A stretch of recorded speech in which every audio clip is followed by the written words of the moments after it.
Hey guys, welcome back to the channel. So behind me I have a 2011 Subaru Forester, and we're going to be replacing an oil pressure switch on it. The main reason why is because the switch is faulty. It's illuminating the light on and off. It kind of flickers it. I've checked it for leaks, checked the oil pressure, everything else, everything is good on it. Just a faulty sensor, guys. Now I will give you a heads up in this video. It's going to be pretty short, and I'm not feeling the greatest today. I have, I believe, a cold that I'm coming down with. So if the video is not up to regular video standards, guys, I do apologize. However, I do cover this topic pretty well in the video, showing you guys how to replace it, but it is a little difficult with the tight confines. So with that said, let's go ahead and begin. And before we start the job, make sure you hit the subscribe button if you guys haven't subscribed, but you're liking the videos. And let's go ahead and begin. So we are looking at the engine bay, guys, and our oil pressure switch is going to be right here. Now it's very hard to see, and I will give you guys a heads up. This engine has been rebuilt. They painted everything primer gray. The oil pressure switch is not going to be this one. It's going to be this one. It normally has a rubber boot on top of it. Now I'm going to go in here and remove the boot so you guys can actually see which one it is. And I don't know how well the camera is going to pick it up, but that is your oil pressure switch. Now these can have a blade terminal connection, or it could be a bolt-on terminal connection like this one has. Either way, they're basically the same. You just got to make sure when you order your parts you get the correct one. In this scenario, I have the one that has the threaded insert for a bolt, so that's the one that we had to order, and that's our style one. I believe they changed it in 2012. They went to a single blade terminal, probably just to make it easier, but I do believe it's the same sensor, just a difference for the year change. So now that we know where our sensor is located, I'm going to mount you guys somewhere in the engine bay so you can see me removing it. It's really simple. It's not going to be that difficult. I have you guys mounted up here, and just to show you guys an easier way to get to this, because sometimes you're not going to have a lot of room to fit your hand in there, I'm going to go ahead and remove my coolant reservoir. It's really simple. You see this little plastic tab here. You're going to push it inward, and then what you're going to want to do is just push the tank out, and you should be able to just slide it out. Sometimes it'll fight you because it does have a little rubber mounting point on the bottom. It shouldn't take too much, and it should pop out just like that. Now, you don't normally always have to remove it, but I like making myself extra room. Now you guys can see I can kind of get in here and not block the camera. But if you were doing this at home without a camera, trying to record this, you could probably do it just through that section right there. I'm going to go ahead and put my lighting in here so we can try to get some proper lighting. And let me get some tools set up, and we're going to go ahead and start removing it. So now I got a 7mm on a 1/4" ratchet. What I'm going to do is go ahead and take that bolt off. But before I do so, just for video purposes, I'm going to get this connector out of here, guys, for the other sensor that we have here, just because it's in the way. If you're doing this at home, you don't have to. I'm just trying to capture this on camera and make a video, so that's why I had to remove a few things out of the way. So what we're going to do is go ahead and get our 7mm, and we are going to remove our connector bolt that holds our connector in on it. It shouldn't be super tight, like mine cracked loose fairly simply right there. Let me get in here and just get it out the rest of the way. Now you should have a new one that comes with your sensor, but on the chance that it doesn't, try not to lose this, because some sensors come with them, some don't. It just really depends on where you get it from. I know if you usually buy an aftermarket one, they normally come with a new bolt. So now that we got that out of the way, we're going to be removing our sensor. I'm going to grab a 3/8 socket that fits it on a 3/8 ratchet, and we're going to remove our sensor. Alright guys, so initially I thought I would be able to get a 3/8 on there, but this thing is actually a 24mm, so I'm going to be using my 24mm wrench. It's going to be a very, very tight area to work in. The radiator is up front, kind of blocks your way of it, but I believe I could just come in here, and if I just do this a few times, I should be able to get it.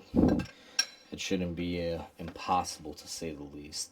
I already cracked it loose, as you guys saw there. Now just a matter of getting it to spin off. We just gotta work it off the threads. Now I apologize if the camera is shaky, because I have you guys mounted on a clamp that's on my radiator hose, and every time I move my wrench it does kind of shake the camera, guys, so I apologize in advance for that. Now I think we're making some progress, because this thing, I believe, is coming off a lot easier. Now let me see if I can fit another socket that I have. Maybe I can get it with this, because it loosened up quite a bit here. Alrighty, so now that we got it loose, all we're gonna do is spin it off. Now you guys can see when they redid this engine, I believe it got rebuilt from what the customer told me. They went ahead and they repainted everything, and I'm thinking that paint, because you can see it's all over in there, is what caused the sensor to go bad. It's been giving the customer malfunction lights, you know, on and off on the dash, and the oil is full. There's no oil leaks. This thing is not really testing out that great on the ground side, probably from all the paint. So that's why we're replacing this one. If you compare it to the new one that comes in the box, you guys can see this one's unpainted and perfect versus the older one. So now that we went ahead and got that off, what we're gonna do is go ahead and install our new sensor. And before you install this, you could go either way. I'm just gonna make a little note of this. This is an oil pressure switch. It feeds into an oil pressure valley. These usually do come with some sort of thread sealant. However, this one doesn't, and the factory one doesn't come with it either. I choose to take my Loctite stick that comes with the sealer, and I normally do seal these up just because I don't want any oil pressure leaking out of it. So if I were you and you know you're doing this job, I would definitely use a sealer, but it all really depends on how you choose to do it, guys. I like to be safe than sorry. So I got my sealer put on there, and what we're gonna do is go ahead and just screw it in here. Now make sure you start the threads correctly. You definitely do not want to cross thread this, because if you do, well, it'll just ruin your day, to say the least. So make sure that's all the way in as far as it can go, and I do believe this should be the same size. So I'm gonna see if I could just use my socket here. Now I'm gonna use my shallow 1/2 inch socket. I like this because it gives you a 24 with a smaller shank here. I'm gonna see if I can put this on my ratcheting ratchet here. So give me a second, guys, see if I can make a tool to tighten this up real easy. Alright, so I found a winning combination, guys. To reinstall it, I'm going to use my shallow 1/2 inch. This is an Astro product. It's really good. And I like it because it gives you a 24 with a 22 shank. And I'm going to hook that up to my ratcheting wrench here. You guys can see it's just a regular ratcheting wrench. It's a 22 millimeter. I'm going to go ahead and set it up, and you guys will see how easy this is to tighten this up. And you want to be very careful too. You don't want to go too much on this when it comes to tightening it. You just want to do enough. But you guys can see this is effortless compared to taking it off with the wrench. Now, it's still going to present its little challenges, but at least I can get this started on the threading and get it in most of the way. And you want to be very careful with these. Do not over tighten them. Once you feel them starting to get tight, you want to basically stop. Especially in this scenario, because we're not using 8 millimeter or smaller sizes. This is an actual 22 millimeter. It's very easy to over torque something this small using this size of wrench, these bigger ones. And I believe, let me see here, I am comfortable with it right there. That should be nice and snug. And there may be a torque size for this, or a torque spec, guys. I don't really have it. I don't really follow it. This thing's small enough to where hand tight should be pretty good. It's not going to make too crucial of a difference. If you do, you know, it's like 5 Newton meters or something like that. You can do that by hand. So just be very mindful. If you want to torque it, torque it. However, I'm not torquing it in this scenario. Now what I'm going to do next is go ahead and remove our little Phillips that we have in the center. Now I should have removed that before I installed it, but you know, kind of had a brain snooze there. It would have been a lot easier instead of doing it when it's in the car. But let me go get a tool that I use to do that. Alright guys, so I went and got my little driver tool that I can attach my Phillips head to, and what I'm going to do is go ahead and put it on here, and wow, that's actually not that tight. So oh, there it goes. I guess it's just a little snug on it. Just needed a little bit of influence, and I went ahead and I dropped it. That's something you don't want to do.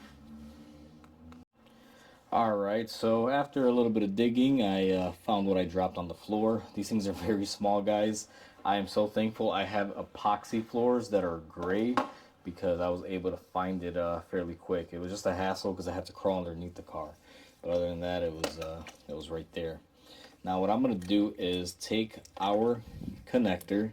I'm going to put our new screw on there, and I'm going to get it to thread in here. Now you guys are probably gonna hate me because I know you probably want to see this part of it, but I have to use both hands at least just to start off on the threading, and then I can show you the rest of it when I tighten it. So let's see here. This thing is really small, and I really hate that Subaru chose to do this style. I believe that's why they decided to change it in 2012, just because this is, you know, unnecessary. A blade terminal here would be pretty good. It would suffice, but unfortunately it's not there. So let me just try to get this on there. I believe I'm almost there. Alrighty, so don't mind the ambulance in the background, guys. I'm by a fire station. I hear these left and right all day long. So now that we got the threads put on there, what I'm gonna do is go ahead and put my little tool on here, and I'm just going to tighten it up. You don't really gotta go too extreme with it, just gentle. Let me see here, I gotta put some back pressure on it to hold it on correctly. I would say that's pretty good right there. I would think that is tight, but I'm actually going to be loosening it again because my connector started moving here a little bit. So let's see if I can just position that. Now most of these sensors, sometimes they'll have you know, a little bit of movement here. You don't want to over torque them, so be very mindful of that. So mine's nice and tight.